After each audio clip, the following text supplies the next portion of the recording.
మహారాష్ట్రలో ప్రభుత్వం ఏర్పాటుకు అడుగులు పడుతున్నాయి. గత కొంతకాలంగా నెలకొన్న ప్రతిష్టాత్మక భవన్కు ఎట్టకేలకు తెరపడింది. రాష్ట్ర తదుపరి ముఖ్యమంత్రిగా బీజేపీ సీనియర్ నేత దేవేంద్ర ఫడ్నవీస్ ప్రమాణ స్వీకారం చేయనున్నారు. ఇందుకోసం మహారాష్ట్ర గవర్నర్తో మహాయుతి నేతలు భేటీ అయ్యారు. రాజ్భవన్కు వెళ్లిన కాబోయే సీఎం దేవేంద్ర ఎన్సీపీ నేత అజిత్ పవార్, శివసేన నేత ఏక్నాథ్ షిండే ప్రభుత్వ ఏర్పాటుకు అవకాశం ఇవ్వమని గవర్నర్ సిపి రాధాకృష్ణన్ను కోరారు.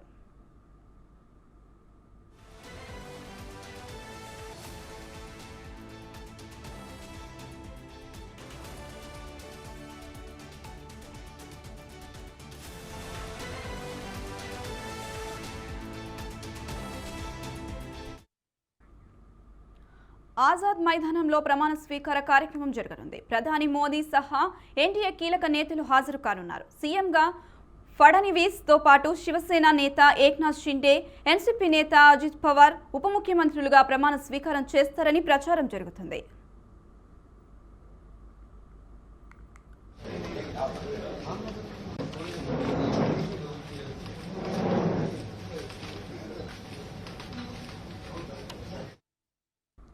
ఫడ్నవీస్ 2014 నుంచి 2019 వరకు సీఎంగా వ్యవహరించారు. 2019లో రెండోసారి ముఖ్యమంత్రిగా ప్రమాణ స్వీకారం చేసినప్పటికీ అప్పటి రాజకీయ పరిస్థితుల వల్ల 5 రోజులకే రాజీనామా చేయాల్సి వచ్చింది.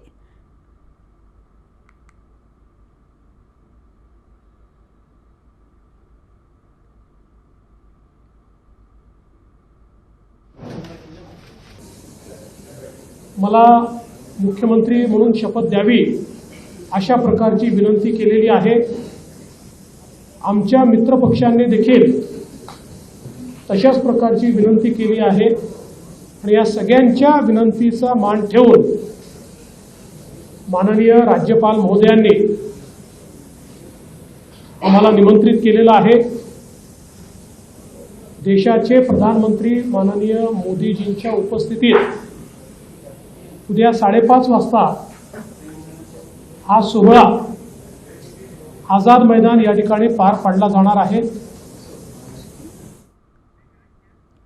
ఇటీవల జరిగిన అసెంబ్లీ ఎన్నికల్లో మహాయుతి కూటమి ఘన విజయం సాధించింది. మొత్తం 288 అసెంబ్లీ స్థానాలకు ఉన్న మహారాష్ట్రలో ఏకంగా 230 స్థానాలతో మహాయుతి భారీ మెజార్టీ దక్కించుకుంది. అయితే ఆ తర్వాత ప్రభుత్వం ఏర్పాటుపై కూటమిలో ప్రతిష్ట నెలకొంది. సీఎం ఎంపిక, శాఖల కేటాయింపుపై బీజేపీ, శివసేన, ఎన్సీపీల మధ్య ఏకాభిప్రాయం కుదరలేదు. డిప్యూటీ సీఎం పదవికి అంగీకరించని ఏక్నాథ్ షిండే హోంశాఖ కేటాయించాలని పట్టుబట్టినట్లు ప్రచారం జరిగింది. దీంతో కేంద్రంలోని బీజేపీ అధిష్టానం రంగంలోకి దిగి బుజ్జగింపులు మొదలుపెట్టింది. చివరికి ఆ చర్చలు ఫలించినట్లు తెలుస్తుంది.